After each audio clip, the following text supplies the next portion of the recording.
So, kumusta mga kanoysi? Welcome back sa ating YouTube channel, Pilipinaysi. So, ngayong araw, another update na naman tayo. Patungkol na naman ulit ito sa WPS nating mahal. So, this video is from Melb's Castle. So, meron itong pamagat na most dangerous US jet inarmasan. Nuclear bomb ng US nasa Pilipinas daw. Kinikilabutan si Mao Ning. Ito talaga si Mao Ning, no? Parang aning-aning or parang praning. So, yeah, bago natin simulan, Melb's Castle, supportahan nyo yan. Tapos syempre, kung trip nyo ng mga ganitong reaction video, may kasama kayo manood, huwag nyo na rin kalimutan supportahan yung YouTube channel natin, Pilipinaysi. So mga kanoysi, di na natin ito patatagpin pa, simulan na natin, baka gawin pa ng China. Again, ang title ng video ito, Most Dangerous US Jet, inarmasan jet talaga, no? Inarmasan, nuclear bomb ng US, nasa Pilipinas daw. Kinikilabutan si Mao Ning. So again, Melb's Castle, Pilipinaysi. So like, comment, share, subscribe. Start. Dahil na kayang burahin sa mapa ang Chinese military Ulit. US missile na kayang burahin sa mapa ang Chinese military base sa South China Sea nasa Pilipinas na. Kasalukuyan itong kinakabit sa isa sa most dangerous fighter jet ng Amerika. Ang F-22 Raptor na nag-ooperate ngayon sa may Luzon. Di lang yan ang kinakatakutan ng China. Nuclear weapons ng US mo ang kumpirmado na rin ng China ang ide-deploy sa ating bansa. Wow. Wala pang balita kung nasa Pilipinas na ba talaga ang nuclear weapon. Pero mas maganda sana guys, no, kung isikreto natin. Ano ba yan guys, if ever na isikreto natin na kunyari yung mga nuclear ng Amerika, natin sa Pilipinas tapos pasikreto. May lalabagin ba dyan yung Pilipinas at Amerika o wala? Comment nga kayo sa baba para malaman din ng karamihan. So tuloy. Paano nalalaman ng China ang gantong klaseng mga impormasyon? Talagang sigurong maraming spy tong mga Chinese sa ating bansa. Ay oo nga pala, yun lang din. Yun lang din, kahit anong sikreto mo, of course, yung China kasi mahilig silang mga spy or mga espiya.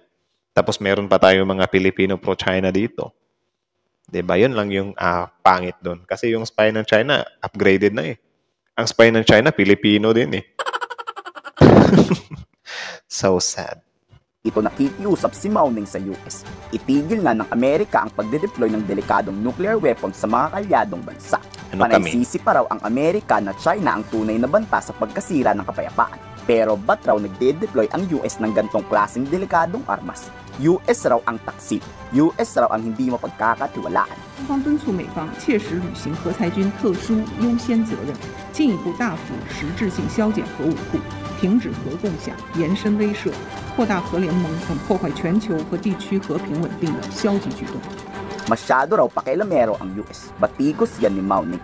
Imbis raw na magsulong ng kapayapaan sa gulo. Kapal na mukha, China. Kapal na mukha mo sabihan yung US na masyadong pakialamero ha. Kayo nga, sobrang, hindi lang kayo sobra, super pakialamero talaga kayo. Bakit nyo pinapakialaman yung mga teritoryo ng Pilipinas? Diba? Kahit pasok sa 200 nautical mile, pinapakialaman nyo. Anong tawag doon sa inyo? Ha? Pakialamero din naman kayo ah. Ano yan? Kayo lang pwedeng pakialamero. China. Inuudyukan pa ng Amerika ang Pilipinas na lumaban sa China. Sabay sabing di naman China ang nagpapainit ng tensyon, kundi ang Pilipinas. Hindi pala tama. 无权介入中非两国之间的涉海问题，更不得以美菲共同防御条约为借口侵害中国在南海的主权。 Ito, nabasahin lang natin.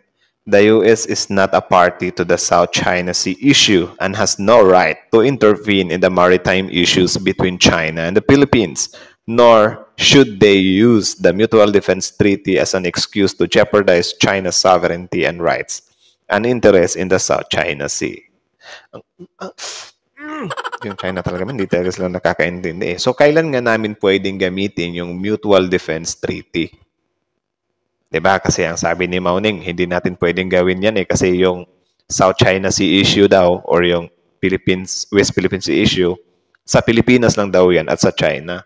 So, kailan makikialam yung, kailan mag-activate yung Mutual Defense Treaty? Anong silbi niyan kung hindi namin gagamitin yan sa ibang bansa na mga away sa amin? Alam nga naman gamitin lang namin yung Mutual Defense Treaty ng US kapag US din mismo yun ang away sa amin. Kasi involved na sila. Diba? Di nakakaintindi yung ano min eh. Ewan ko kung paano nila iniisip yun? 和权益。 No, excuse. 美方 Yun naman 应当 talaga yung 停止 function ng 在南海 MDT. 挑动对抗，不要再破坏地区稳定，加剧局势紧张。 Ikwinento naman ng National Security Council ang buong istorya ng banggaan. May utos ang Philippine Coast Guard na pag binangga kayo tulad ng dati, banggain nyo rin. Pumalag kayo at huwag magpapatalo. Kung puro kasi tayo, iwas nagiging duwag ang Pilipinas. Pero di daw ibig sabihin na pumalag ay gusto ng magkagulo. Kung re-respetuhin naman daw ng China ang ating soberanya, edi walang gulo. Tama. Bukas naman daw ang pakikipag-usap ang Pilipinas sa China, pero dapat itrato tayo ng tama ng mga China. Well, in Tama. line with the President's directive, no? Kasi if we will be going beyond diplomatic or peaceful approach, you can just imagine, no? Maybe if you're referring to more kinetic actions, that would not be to the best interest of our country and of China and even in the region. So we're looking at this approach. We can never go wrong by using this diplomatic and peaceful approach. And we are compliant, no, to the code of conduct that we have signed in 2002. That, among others, parties will restrain, no, will exercise restraint in the conduct of activities that would complicate or even escalate the dispute in the area, among others. Matalino rin tong US kung sakaling man kasing talaga makipagbakbakan ng Pilipinas sa West Philippine Sea, may Actually, matalino naman talaga yung US, man. ibawing ipanglalaban ang AFP. Kayo sa tingin niyo, tama lang ba ang paghahanda ng Pilipinas at Amerika? I-komento sa baba sa So, yun lang naman. So, again, mga kanoysi, this is from Melb's Castle. So, supportahan nyo yan, Melb's Castle. So, like, comment, share, subscribe, ano. So, kita nyo naman, malinaw pa sa klaro, di ba? Malinaw pa sa klaro na yung China talaga is, ano sila para silang aning. Para silang aning, men. Kasi yun, pinaghihimutok pa rin ng butchi nila na yung US daw ay nakikialam. In the first place, sila naman talaga yung pakialamero. 'Di ba? Kung hindi nila pinakialaman yung pag-aari ng Pilipinas, yung 200 nautical mile ng Pilipinas, walang ganitong mangyayari. 'Di ba? Happy-happy sana lahat. 'Di ba? Yung pangit ng ganito na yung sila yung super pakialamero tapos ibabahing nila sa ibang bansa na tumulong lang din naman sa atin. 'Di ba? Malas lang kasi nila, men, kasi hindi nila kayang kantiin yung US. Hindi pala. Kasi sabi nila 200 times mas malakas sila sa Amerika eh. Ay nako. Ang gulo-gulo talaga. So, yun.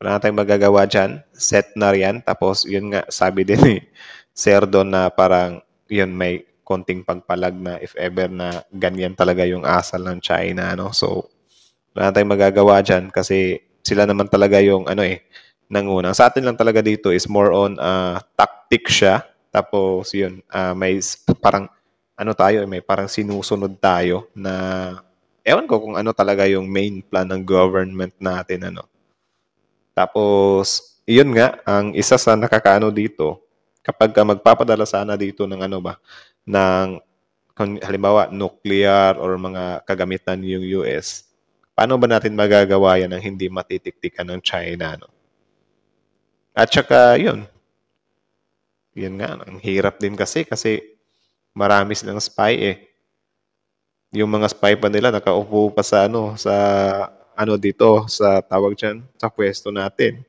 Politiko pa. Natawa talaga ako doon kay Alice Go 'Di ba? Politician mismo, men. Dito gumagawa ng mga hacking, mga pogo, mga spying or whatsoever.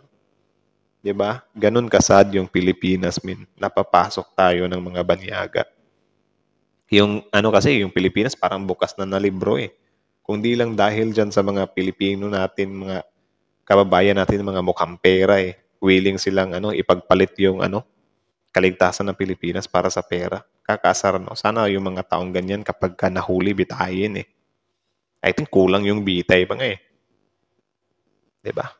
So, yun lang naman. Kayo ano masasabi nyo dito? Comment down below. Tapos yun, pag-usapan natin yan sa comment section. So, again, Melb's Castle, supportahan nyo yan. Original video link in the description box below. Tapos, syempre, Filipino AC. So, like, comment, share, subscribe. Filipino AC is out.